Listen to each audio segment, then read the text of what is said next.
마음이 청결한 자들이 받는 복에 대해서 예수님이 말씀을 하십니다. 마음이 청결한 자는 복이 있나니 그들이 하나님을 볼 것이며, 결론적으로 말하자면 하나님을 볼 수 있는 복에 대해서 말씀을 해 주십니다. 통계적으로 볼 때 광대한 우주를 경험한 우주인들이 이 땅에서 평범하게 살아가는 사람이 없다고 합니다. 너무나도 크고 광대한 우주를, 그리고 그것을 움직이고 있는 어떠한 힘을 경험하였기 때문입니다. 그래서 그 사람들 중에 3사람은 목사가 되었고, 나머지 사람들은 돈을 벌기 위해서 열심히 살아가는 것이 아니라 한적한 시골에 우주를 탐험하고 그 광대한 우주를 움직이는 초월적인 힘을 알고자 연구소를 차린다든지 수련을 하면서 살아간다고 합니다. 왜냐하면 초월적인 힘과 실체를 경험한 사람들은 단지 돈을 벌고 출세하기 위해서 살아갈 수 없다라고 하는 것을 보았기 때문입니다. 그것이 인생의 모든 것이 아니라는 사실을 깨달았기 때문입니다. 오늘 예수님 앞으로 모여든 무리들도 마찬가지였습니다. 그들은 하나님께서 보내신 선지자들을 통해서 하나님을 간접적으로 경험하였던 사람들이었습니다. 하나님이 어떠한 분이신지 알았던 사람들이었죠. 그렇기에 하나님 없이는 살 수 없는 사람들이었습니다. 세상의 어떠한 것들보다도 하나님이 너무나 소중한 그들이었기에 예수님은 하나님을 볼 수 있는 방법을 복으로 그들에게 선포해 주신 것입니다. 여러분, 그러면 왜 하나님을 볼 수 있는 축복은 마음이 청결한 자들에게 주어진다라고 말씀하셨을까요? 저는 그 이유를 3가지로 생각해 보았습니다. 왜 마음이 청결한 자들이 하나님을 볼 수 있는가? 첫 번째는 우리의 눈의 시력으로는 하나님을 볼 수 없기 때문에 그렇습니다. 여러분, 하나님의 영광은 우리의 눈으로 볼 수 없습니다. 성경에도 보면 눈으로 하나님을 본 자, 직접 대면해서 본 자는 죽는다고 기록되어 있습니다. 우리가 수요일날 저녁에 출애굽기를 배우고 있습니다만, 출애굽기에 보니까 하나님께서 시내산 광야에서 이스라엘과 언약을 맺어주시면서 이스라엘과 모세와 12장로들을 불러서 하나님이 특별하게 그들에게 자신의 모습을 보여주신 것 외에는 어느 누구도 그 하나님을 눈으로 본 사람이 없기 때문에 그렇습니다. 그래서 우리가 복음성가 가사 중에는 이런 영어 가사가 있습니다. Open the eyes of my heart, Lord. I want to see you. 무슨 말이냐면, 주님, 내 마음의 눈을 열어주소서. 내가 당신을 보기 원합니다. 라고 하는 이 찬양이 있습니다. Open the eyes of my heart, Lord. 내 마음의 눈을 열기를 원합니다. 왜냐하면 나는 당신을 보기 원합니다. 라고 하는 가사죠.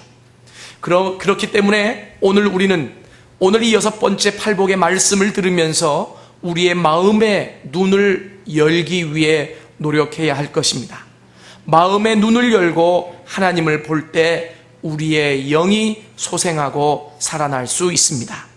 두 번째로, 왜 하나님을 볼 수 있는 축복은 마음이 청결한 자들에게 주어지는 것일까요? 그것은, 마음은 우리의 육체적, 정신적, 영적인 삶의 중심이 되기 때문에 그렇습니다. 이 마음이라고 하는 단어는요, 헬라어로 카르디아라고 하는 말인데 우리 인격의 중심을 지칭합니다. 우리는 마음에서 사랑과 결단과 지각과 도덕이 나옵니다. 그러므로 마음은 한 인간을 대표한다고 볼 수 있습니다. 그리고 바로 이 마음에 하나님이 들어오셔서 우리의 왕좌를 차지하시고 지배하기를 원하십니다. 그렇기에 오늘 이 예수님은 우리의 마음이 청결해야 하나님을 볼 수 있다라고 말씀하신 것입니다. 이 말을 다시 얘기하자면 우리의 육체적, 정신적, 영적인 삶의 중심이 되는 마음이 깨끗하지 않고서는 아무리 외형적인 모습으로 열심을 가지고 있다고 할지라도 그 하나님을 볼 수 없다라고 하는 것입니다. 세 번째, 왜 하나님을 볼 수 있는 축복은 마음이 청결한 자들에게 주어지는 것일까요? 그것은 모든 문제의 원천이 우리 마음 속에 있기 때문에 그렇습니다. 마태복음 15장 19절에서 20절을 보면 이런 성경 구절이 있습니다. 마음에서 나오는 것은 악한 생각과 살인과 간음과 도둑질과 거짓 증거와 비방이니 이런 것들이 사람을 더럽게 하는 것이요 라고 기록되어 있습니다. 다시 말하면 우리 마음속에서 사악한 모든 것들이 나온다라고 하는 것이죠. 그런데 우리 마음이 청결하다라고 하는 것은 무엇을 의미할까요? 그런 사악한 모든 것들이 이제는 더 이상 나오지 않고 깨끗해졌다라고 하는 것이죠. 그 죄와 거짓과 시기와 간음과 비방, 이러한 것들이 우리 마음속에서 사라지는 깨끗한 마음이 되어진다면 그 깨끗한 마음으로 하나님을 직접 목도할 수 있다라고 하는 것을 오늘 예수님이 우리에게 가르쳐 주신 것입니다. 그러면 마음이 청결하다라고 하는 것은 무엇을 의미할까요? 저는요, 오늘 이 사실이 너무나 중요하다고 생각을 합니다. 왜냐하면 예수 믿는 우리들이 하나님을 사랑합니다. 그런데 하나님을 사랑하기 때문에 반드시 우리 마음속에는 정말로 그 하나님을 사랑한다라고 한다면 그 하나님을 보고 싶은 마음이 있거든요. 여러분, 사랑하는데 보지 못한다라고 한다면 사랑이 아닐 거예요. 사랑하면 아침에도 보고 싶고 점심 때도 보고 싶고 저녁 때도 보고 싶고 자다가도 일어나서 보고 싶은 게 사랑 아니겠습니까?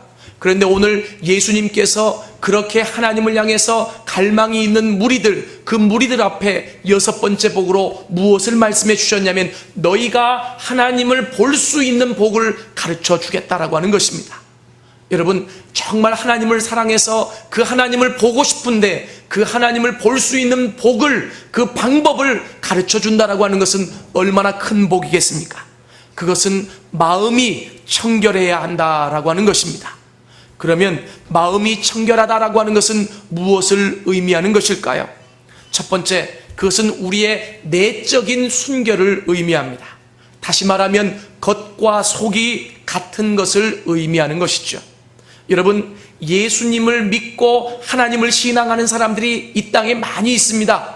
우리나라에도 1천만에 가까운 신자들이 있다라고 합니다.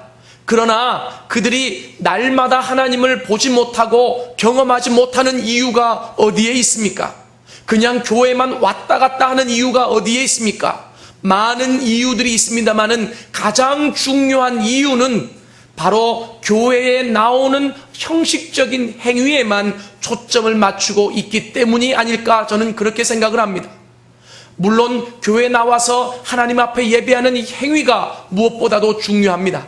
그러나 예수님이 말씀하시고자 하시는 것은 그러한 외적인 행위와 더불어서 우리의 마음이 하나님을 향해서 갈망하고 하나님을 향해서 정말 갈급한 마음이 우리 안에 있어야 된다라고 하는 것이죠. 예수님 시대에 이런 위선적인 행위로 비판을 받은 사람들이 바리새인들이었습니다. 그들은 다른 어떤 사람들보다도 훌륭한 외형적인 모습을 가지고 있었습니다. 일주일에 3번 금식을 하고, 그리고 가난한 자들을 율법적으로 돕고, 그리고 예배가 있으면 언제든지 빠지지 않고 나가고, 그래서 그들은 하나님 앞에 나갈 때마다 당당하고 떳떳하게 그 하나님 앞 면전에 서서도 당당하고 떳떳하게 손을 들어서 하나님 앞에 기도하던 자들이었습니다. 그러나 예수님은 그들이 바로 위선을 행하고 있다고 심하게 견책하신 일들이 있으셨습니다. 왜 그렇습니까? 비록 형식적으로는 금식을 하고 형식적으로는 예배에 참석하고 형식적으로는 구제를 하지만 그들의 마음은 하나님을 뜨겁게 사랑하고 있지 않은 데 있었습니다. 여러분, 마음이 청결하다라고 하는 것은 바로 무엇을 의미하는 거냐면 우리의 내적인 성결을 의미한다라고 하는 것이죠. 여러분, 외적인 모습은요, 사람이 판단하고 그리고 사람이 분별할 수 있기에 충분히 저 사람이 지금 열심히 있는지 없는지 판단할 수 있는 근거가 됩니다. 그러나 내적인 성결은 오직 하나님만 아십니다. 하나님은 바로 하나님을 보는 그 행위가 내적인 성결을 가지고 있는 하나님이 카운트하시고 하나님이 아시는 사람에 한해서 하나님이 1대1로 조용히 만나주시기를 원하신다라고 하는 것이죠. 여러분, 구약 성경에 보면 사무엘 선지자가 사울 왕을 뒤를 이어서 이대로 이스라엘의 왕이 될 사람을 기름 붓기 위해서 이새의 집을 찾아가는 모습을 볼 수 있습니다. 사무엘은 기대를 했을 거예요. 누구에게 기름을 부어서 이스라엘의 왕위를 잇게 할 것인가. 사무엘이 생각했을 때에는 첫째 아들이나 둘째 아들이 그 왕위를 이어가면 좋겠다라고 생각을 했습니다. 왜냐하면 기골이 장대하고 잘생겼고 똑똑해 보이거든요. 그런데 그 앞에 섰는데 하나님께서 아니라는 거예요. 둘째 아들 앞에 섰는데도 아니라고 하는 것이죠.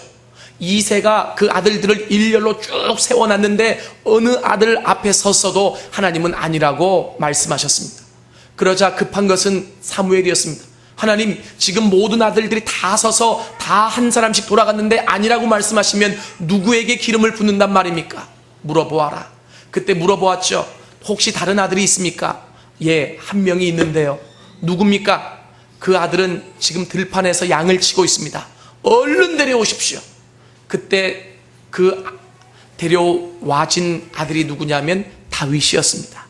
초라하고 볼품이 없었고 심지어는 얼마나 무시되었으면 아비에게조차도 초청받지 못한 아들이었습니다. 그러나 사람들은 그를 평가하지 못했다고 할지라도 하나님은 그 들판에서 그 하나님을 경외하고 그 하나님을 신앙하고 착실하게 그 하나님 앞에 중심을 보였던 다윗을 잊지 않으셨던 것이죠. 그리고 그 다윗 앞에 섰을 때 하나님이 기름 부으라고 말씀하셔서 기름을 붓지 않았습니까? 여러분, 마음이 청결하다라고 하는 것은 바로 이러한 행위를 의미한다라고 하는 것입니다.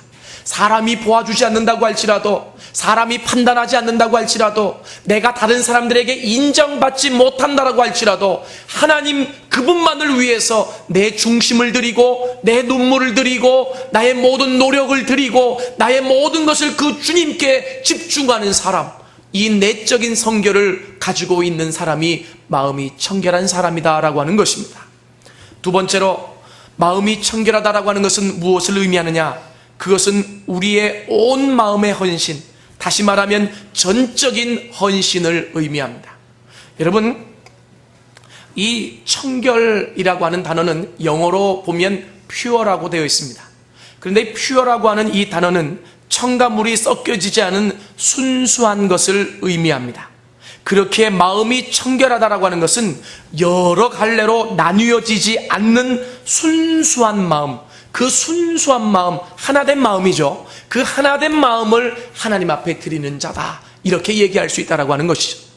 오늘 여러분들이 하나님을 예배하러 이 자리에 나와 있다고 할지라도 내 세상적인 문제와 다른 여러 가지 걱정거리들을 가지고 우리의 마음이 하나님 앞에 집중되어 있지 못하다라고 한다면, 우리의 마음이 여러 갈래로 나뉘어져 있다라고 한다면, 여러분, 그것은 바로 우리의 마음이 아직 청결하지 못하다라고 하는 하나의 상징적인 예가 될 수 있다라고 하는 것입니다. 그래서 마음이 청결하다라고 하는 것은 우리 마음 안에 어떠한 불순물도 섞여지지 않은 온전한 하나된 마음, 하나님을 향한 그 하나된 마음이 우리 안에 있을 때 우리 마음이 청결하다고 얘기할 수 있고, 그 청결한 상태가 되었을 때 하나님을 볼 수 있다라고 여러분들에게 말씀드리고 싶습니다. 세 번째는, 마지막으로 마음이 청결하다라고 하는 것은 무엇을 의미하는가? 그것은 끊임없이 죄를 씻어내고 잘라내는 것을 의미합니다. 여러분, 예수 믿고도 우리 안에 죄성이 있기 때문에 유혹이 들어오면 우리는 언제든지 죄 지을 수 있거든요. 넘어질 수 있어요. 그렇기 때문에 예수 믿고 구원받은 우리들이 항상 우리를 돌아보면서 우리 안에 있는 죄의 찌끄레기들, 그리고 우리 안에 있는 또 하나님이 싫어하는 불의한 것들, 그것들을 가지고 십자가 앞에 나아가서 날마다 나를 정결하게 씻어내는 사람들, 이 사람들을 마음이 청결한 사람들이다라고 이야기할 수 있다라고 하는 것이죠. 바로 그렇게 내 모든 죄들을 바라보면서, 그리고 하나님이 기뻐하시지 않는 불의들을 바라보면서 그 모든 것들을 씻어내고 잘라내는 노력이 있는 사람들, 그 사람들이 마음이 청결한 사람들이고 그 사람들이 하나님을 볼 수 있다라고 오늘 성경에서 기록하고 있다라고 하는 것입니다. 여러분, 그러면 하나님을 보는 축복은 무엇을 의미할까요? 이렇게 마음이 청결한 자는 하나님을 볼 수 있을 것이다 라고 성경에서 말하고 있습니다. 하나님을 본다라고 하는 것이 무엇을 의미합니까? 이미 서두에 여러분들에게 말씀드렸다시피 하나님을 본다라고 하는 것은 눈으로 보는 것을 의미하지 않는다라고 여러분들에게 말씀을 드렸습니다. 그러면 그들이 하나님을 볼 것이며 이 축복은 무엇을 의미하는 것일까요? 저는 한마디로 이렇게 얘기하고 싶습니다. 하나님을 본다라고 하는 것은 하나님의 계획을 바라보고 하나님의 음성을 들으며 하나님의 일하심에 동참하는 것이다 라고 하는 것입니다. 저는 이렇게 하나님을 보고, 다시 말하면 하나님을 경험하고 위대한 인물이 되었던 성경의 세 사람을 여러분들에게 소개하려고 합니다. 노아와 그리고 아브라함과 모세가 그 예입니다. 근데 이것은 제가 끄집어낸 것이 아니라 히브리서 11장에 보면 그들이 믿음을 가지고 하나님을 바라보았을 때에 하나님을 보았기 때문에 그들의 삶 속에서 하나님이 그들의 삶을 어떻게 인도하셔서 위대한 인물이 되었는지를 기록하고 있는 장에서 끄집어낸 예입니다. 먼저 이것을 여러분들에게 말씀드리기 전에 하나님의 계획을 바라본다라고 하는 것은 무엇을 의미할까요? 여러분, 열왕기하에 보면 어떤 얘기가 나오냐면 이스라엘을 아람 군대가 쳐들어가서 이 아람 군대가 엘리사의 집을 쫓아갑니다. 그래서 그 엘리사의 집을 포위해서 엘리사를 무력화시키면 이스라엘 자체가 무력화될 것을 알아요. 그래서 군대와 사람들을 데리고 가서 엘리사의 집을 똘똘 다 포위를 하죠. 그런데 엘리사와 함께 있었던 그 게하시라고 하는 하나님의 종 이 사환은 그 모습이 너무나 두려운 거죠.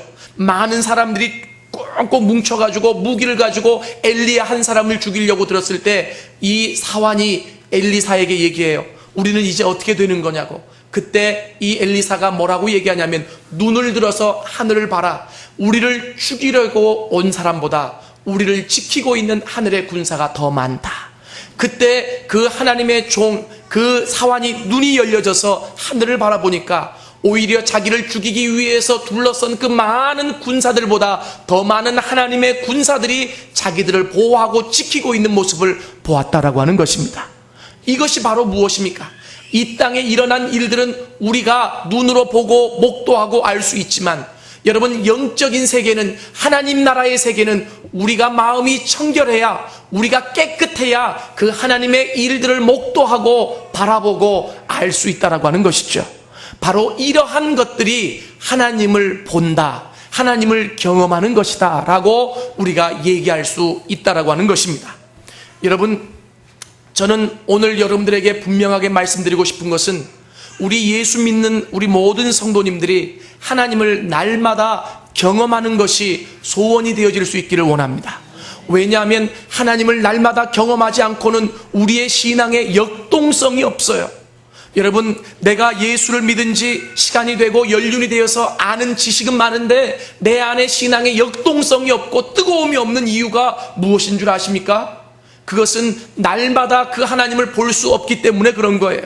날마다 그 하나님을 경험하지 못하기 때문에 그런 거예요. 여러분, 신앙에도 단계가 있습니다. 먼저는 지식적으로 알아야 돼요. 그런데 지식적으로 아는 단계에서 끝나버리면 안 된다라고 하는 것이죠. 지식적으로 알고 있는 그 지식이 내 삶에 들어와서 녹아져서 경험되어지고 체험되어질 때에 바로 그 신앙의 역동성이 있게 된다라고 하는 것입니다.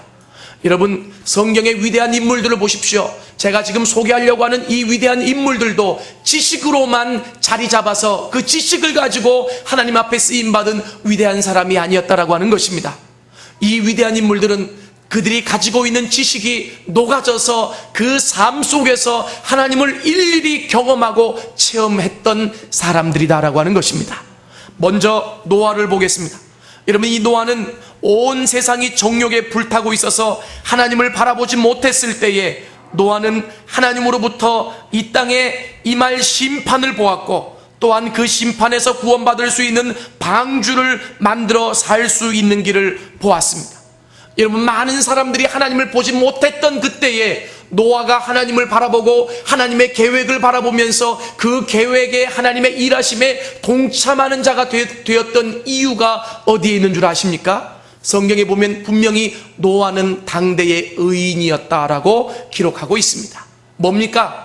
다른 사람들은 죄 짓고 다른 사람들은 세상의 풍조대로 살아간다고 할지라도 그 하나님을 바라보면서 그 하나님 앞에 자신의 마음을 드리고 그 하나님 앞에 자신의 눈물을 드리고 그 하나님 앞에 온전하게 그 하나님만 의지하며 나간 사람이었기에 하나님께서 당신의 계획을 노아에게 보여주셨고 그 일에 노아가 동참할 수 있도록 해주셨다라고 하는 것입니다. 성경은 바로 이러한 일들을 가지고 뭐라고 표현하느냐 하면 하나님을 보았다라고 이야기를 한다라고 하는 것입니다. 두 번째로 아브라함을 봅니다. 여러분, 우리가 이 아브라함은 너무나 잘 알고 있습니다. 그가 본토 친척 아비의 집에 갈대아 우르에 살고 있었을 때에 하나님께서 일방적으로 찾아가셔서 너는 본토 친척 아비의 집을 떠나라, 그리고 내가 내게 지시할 땅으로 가라고 명령해 주셨습니다.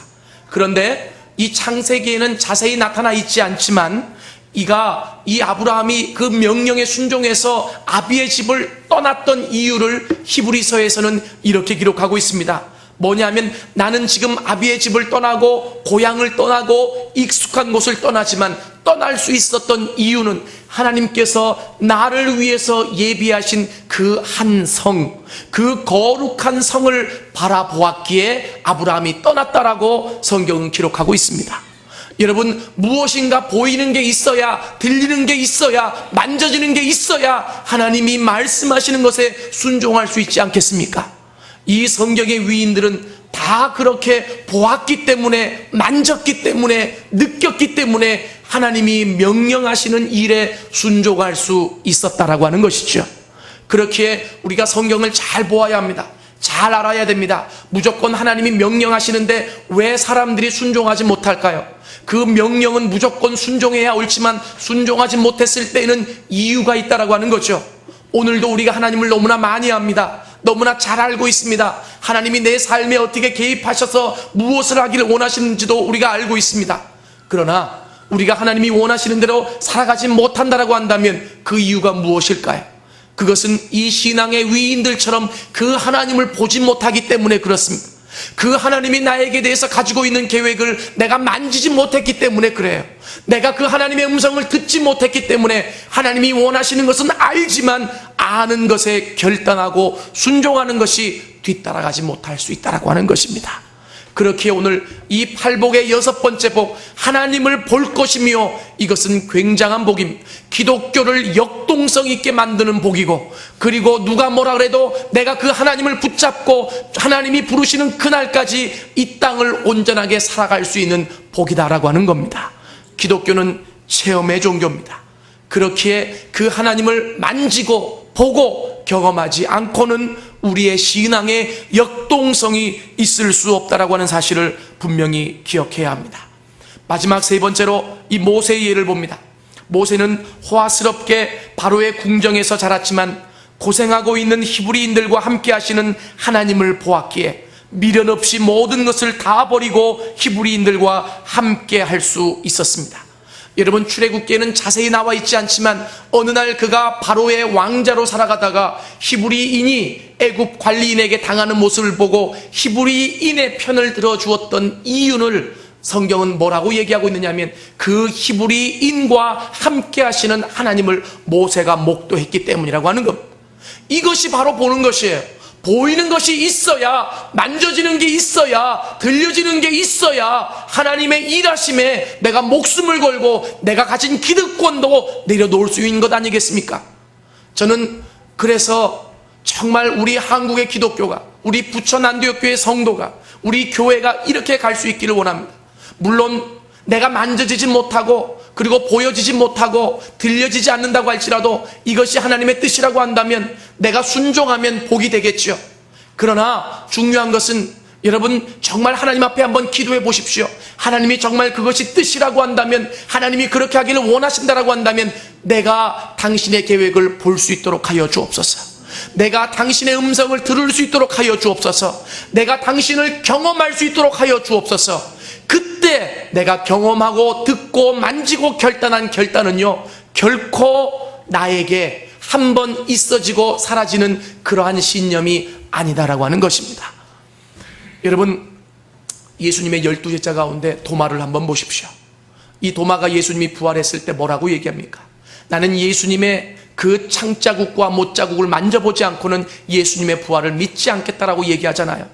우리는 그 도마를 바라보면서 참 어리석은 사람이라고, 믿음이 없는 자라고 낙인 찍습니다마는 낙인 찍기 전에 나는 참 똑똑한 사람이라고 생각합니다. 여러분, 맹목적으로 믿는 것은 오래가지 못하더라고요.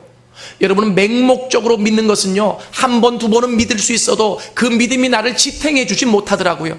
오히려 내가 보고 만지고 믿는 것은 죽을 때까지 나를 지탱하는 믿음이 되더라고요. 저는 그래서 이 도마가 똑똑하다고 생각을 합니다. 그런데 중요한 것은 예수님이 그렇게 보여달라고 만져달라고 그랬을 때 먼저 이 도마에게 어떻게 하셨습니까? 이 믿음이 없는 자야라고 먼저 질책하셨습니까? 아닙니다.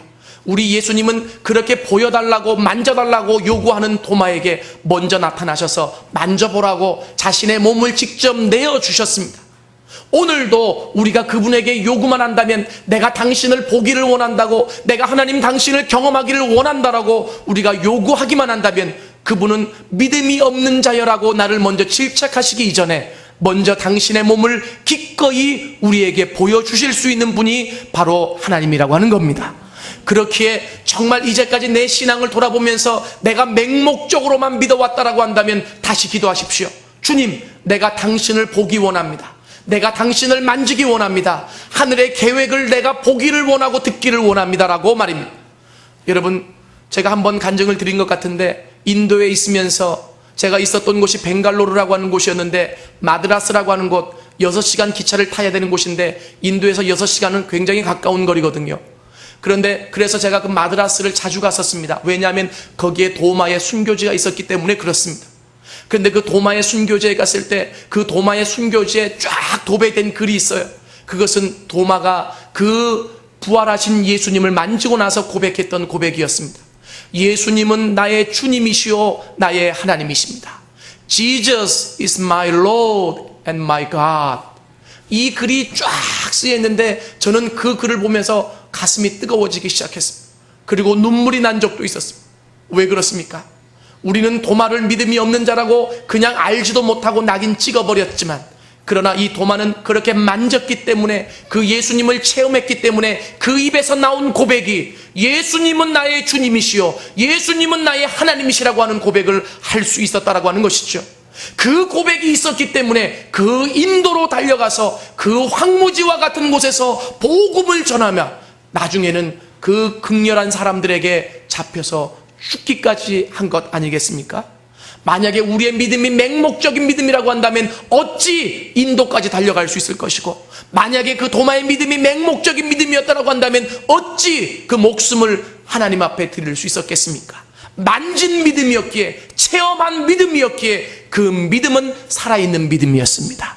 저는 그렇기에 오늘 이 6번째 복, 마음이 청결한 자는 하나님을 볼 것이며, 너무나 중요한 복이라고 생각을 합니다.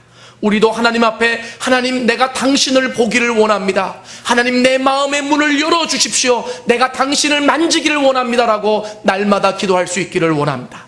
마지막으로, 그렇다면 어떻게 우리의 마음이 청결해질 수 있습니까? 첫 번째, 제가 여러분들에게 말씀드리고 싶은 게 있습니다. 그것은 나를 돌아보라고 하는 것이죠. 여러분, 항상 그래요. 우리가 어디가 아프고 힘들잖아요. 그럼 병원에 가서 진단을 받지 않습니까? 진단을 하는데 뭔가 병명이 명쾌해야 치료가 들어가는 거 아니겠어요? 여러분, 우리도 마찬가지예요. 마음이 청결한 자가 하나님을 볼 것이며, 하나님 나 당신을 보고 싶어요, 이런 간절한 마음이 있는데요, 그런데 중요한 것은 나를 돌아보는 일도 없이 그냥 청결하게 해주세요. 청결하게 해주세요. 이게 아니라는 거예요. 한 번은 나를 돌아보라는 거죠. 내 삶을 돌아보라고 하는 거예요. 얼마나 많은 찌꺼기가 있고 얼마나 많은 더러움이 있고 청결하지 못한 부분은 무엇이며, 그리고 내 마음이 무엇으로 이렇게 나뉘어져 있는지, 왜 하나의 순전한 마음으로 하나님 앞에 드려지지 못하는지 한번 돌아보라고 하는 겁니다. 이렇게 되어져야, 나를 돌아볼 줄 알아야 거기에서부터 청결한 마음을 갖출 수 있는 시작이 되어질 수 있다고 하는 것입니다. 여러분, 두 번째, 어떻게 마음이 청결해질 수 있느냐? 핵심입니다. 무조건 예수 앞으로 나와야 합니다. 예수 앞으로 나와야 나의 내적인 변화가 일어납니다. 내 안에 아무리 흉악한 죄가 있다고 할지라도, 그리고 내가 바라볼 때도 지긋지긋한 고질적인 죄가 있다고 할지라도, 예수 그리스도 그분이 흘리신 그 보혈, 그 십자가 앞으로 나오기만 한다면 우리의 모든 더럽고 추악한 것들은 다 깨끗이 용서되어질 수 있습니다. 여러분, 그렇기에 우리의 마음이 청결해질 수 있는 두 번째, 나를 영적으로 진단하고 판단했다라고 한다면 그 다음에는 예수님 앞으로 나와야 합니다. 그래서 그 예수님 앞에 나의 모든 못난 부분들, 나의 모든 어려운 부분들, 나의 모든 힘든 부분들을 내려놓고 주님의 은혜로만, 주님의 긍휼로만, 주님의 보혈로만 나를 정결하게 하시고 깨끗하게 하시고 살리시고 세울 수 있습니다라고 고백할 수 있어야 합니다. 그때 우리의 마음이 정결해질 수 있다라고 하는 것이죠. 여러분, 기독교의 핵심은요, 십자가입니다. 예수 그리스도가 흘리신 십자가예요. 그래서 교회가 그 어떤 표징으로, 하나의 상징으로 십자가를 내세우고 그 십자가의 간판을 달고 있는 이유가 거기 있다라고 하는 것이죠. 이 더럽고 추악한 세상 속에서 그 죄를 용서할 수 있는 길은 우리 대신 죽으신 예수 그리스도 그분의 십자가밖에 없다라고 하는 것이죠. 그런데 요즘 얼마나 많은 사람들이 이 십자가 앞으로 돌아오고 있습니까? 어떤 사람들은 이렇게 생각해요. 예수님이 한 번 죽으신 거, 그 죽으심으로 우리가 구원을 받았지만 구원받고 난 우리는 더 이상 십자가가 필요 없다는 식으로 얘기하는 사람들도 있습니다. 그 사람은 정말 구원받았는지 다시 한번 생각해 보아야 합니다. 구원받았기 때문에 십자가가 더 필요한 것 아니겠습니까? 구원받았기 때문에 자그마한 죄에도 민감하게 반응할 수 있는 사람이 구원받은 하나님의 백성 아니겠습니까? 그렇기에 자그마한 죄 때문에라도 아파하고 힘들어하고 그 죄를 가지고 하나님 앞에 나올 수 있는 것이 바로 우리 구원받은 자의 자세가 아니겠습니까? 그런데 교회가 점점 더 그 십자가를 잃어가고 있습니다. 저 뒤에 게시판에도 붙여놨습니다마는 한국이 낳은 유명한 신약학 박사 김세윤 박사가 있어요. 그분이 바울을 전공해서 세계 유명한 석학들과 겨루어도 결코 손상받지 않은 아주 유명한 학자입니다. 근데 한국을 방문해서 국민일보 기자와 인터뷰를 하는데 그분이 한국교회를 향해서 쓴소리를 내뱉었습니다. 뭐냐면 한국교회가, 한국의 교회 강단들이 복음을 얘기하지 않고 있다고, 십자가를 얘기하고 있지 않다고, 그리고 그냥 그 사람들의 피곤하고 어렵고 그리고 그 힘든 마음만 달래주려고 하고 있다고. 실은 그 힘들고 어려운 마음을 달래고 회복시킬 수 있는 궁극적인 길이 십자가에 있음을 분명히 한국교회가 외쳐야 되는데 그 복음의 소리가 점점 줄어들어가고 있는 것이 한국교회의 현실이다라고 외쳤습니다. 저는 전적으로 동의합니다. 여러분, 우리가 이런 찬양이 있죠. 예수 앞에 나오면 모든 죄 사하고 밝고 빛난 천국에. 여러분, 이 찬양이 그냥 세상에 예수님을 알지 못하는 사람이 구원받기 위해서 부르는 찬양이 아니라는 거예요. 구원받고도 죄 지은 내가 항상 내 죄를 바라보고 내 더러움을 바라보고 그 주님의 십자가 앞에 나올 때마다 불러야 되는 찬양이 아니겠습니까? 천부여 의지없어서 손들고 옵니다. 주 나를 박대하시면 나 어디 가리이까. 항상 죄된 나의 모습들을 바라보면서 주님의 긍휼을 구하며 그 십자가 앞에 나올 때마다 불러야 될 찬양이 아니냐고요. 그리고 우리가 날마다 인애하신 구세주여 내 말 들으사 죄인오라 하실 때에 날 부르소서, 이렇게 주님 앞에 그 찬양을 부르며 그 십자가 앞에 그 예수 그리스도 앞에 나아갈 때 우리의 마음이 청결해질 수 있다라고 하는 것입니다. 우리도 알지 못한 사이에 끼었던 그 많은 불순물들이 예수 그리스도의 보혈로 말미암아 다 깨끗하게 사라질 수 있다라고 하는 것이죠. 그렇게 우리의 마음을 청결하게 하기 위해 저는 가장 핵심적으로 여러분들이 십자가 앞에 나오기를 권고합니다. 그 예수 앞에 나오기를 권고합니다. 그리고 마지막 세 번째로 어떻게 마음이 청결해질 수 있느냐? 하나님을 만나고 싶은 열망이 여러분 안에 있어야 합니다.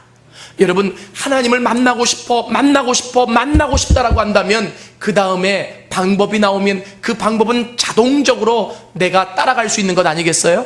그런데 아무리 팔복의 6번째 복을 얘기한다고 할지라도 내 마음 안에서 그 하나님을 만나고자 하는 열망이 없어요. 소망이 없어요. 만나면 좋고 아니면 말지, 이런 마음이 있기 때문에 하나님을 만나고자 하는 열망이 내 안에 있지 않기 때문에 아무리 하나님을 만날 수 있는 방법들이 제시된다고 할지라도 듣고만 끝내버릴 수 있다고 하는 것이죠. 아닙니다. 하나님을 만나기를 갈망하십시오. 하나님 만나고 싶다고 여러분 고백하십시오. 그러면 반드시 만나질 수 있습니다. 그리고 반드시 우리의 마음이 청결해질 수 있다고 하는 것입니다. 여러분, 제가 여러분들에게 묻고 싶습니다. 정말 그 예수님을 보고 싶습니까? 그 하나님이 보고 싶습니까? 보고 싶다고 얼마나 많이 울어보셨나요? 얼마나 많이 요구해 보셨나요? 기도해 보십시오. 하나님이 만나 주실 겁니다. 만나야, 그 하나님을 만나야, 그 하나님을 경험해야 우리의 신앙에 역동성이 있습니다. 그리고 그 하나님을 만나야 우리의 삶이 바뀌어집니다. 그리고 그 천국에 대한 소망이 있을 수 있는 것 아니겠습니까? 절대로 지식으로 사람을 바꿀 수 없습니다. 우리의 인격을 바꾸고 우리의 내적인 삶을 바꿀 수 있는 힘은 하나님을 만나는 경험에 있습니다. 이 놀라운 축복이 우리의 삶 속에 날마다 있을 수 있기를 원합니다. 같이 기도하겠습니다.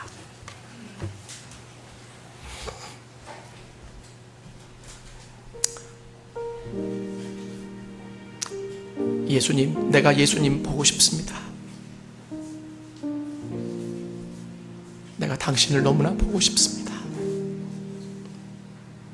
여러분, 그렇게 하나님 앞에 울어본 적이 있습니까? 예수님 앞에 모여든 무리들, 그들은 빵을 위해서, 육체적인 병의 나음을 위해서, 자신의 필요를 위해서 예수님 앞에 모여들었는지 모릅니다. 그러나 예수님은 그것보다 더 큰 축복이 너희에게 있어지기를 원한다라고 가르쳐 주신 것 중에 하나가 마음이 청결해서 하나님을 보는 것이라고 얘기해 주셨습니다. 그 하나님을 경험할 수 있다면 이제 너희가 더 이상 아웃사이더로, 그렇게 주변인으로 살아가지 않고 이 역사의 주체인으로 하나님의 대리자가 되어 세상을 변화시키는 일에 너희들이 사용되어질 수 있을 거라고 말씀해 주십니다. 여러분, 나는 저를 포함해서 우리 모두가 하나님을 신앙하면서 우리의 신앙에 역동성이 있었으면 좋겠습니다. 그냥 잠잠함이 아니라 역동성이 있었으면 좋겠습니다. 그 역동성은 하나님을 만나는 데, 경험하는 데 있습니다. 오늘 십자가 앞으로 나오십시오. 그 예수 앞으로 나오십시오. 그래서 내 안에 나뉘어진 마음들이 하나로 통일되어지고 불순한 그 모든 것들이 씻겨지며 깨끗하게 되어져서 하나님을 목도할 수 있는 여러분들이 되어질 수 있기를 원합니다. 엘리사의 게하시는 보지 못했지만 엘리야가 보았던 그 놀라운 하나님, 그 하나님의 군대들을 바라볼 수 있는 여러분들이 되어질 수 있기를 원합니다. 그것들이 보여져야, 그것들이 경험되어져야 우리의 신앙에 힘이 있지 않겠습니까? 이 시간 하나님 앞에 우리 조용히 한번 기도하며 나가겠습니다. 같이 한번 기도합시다.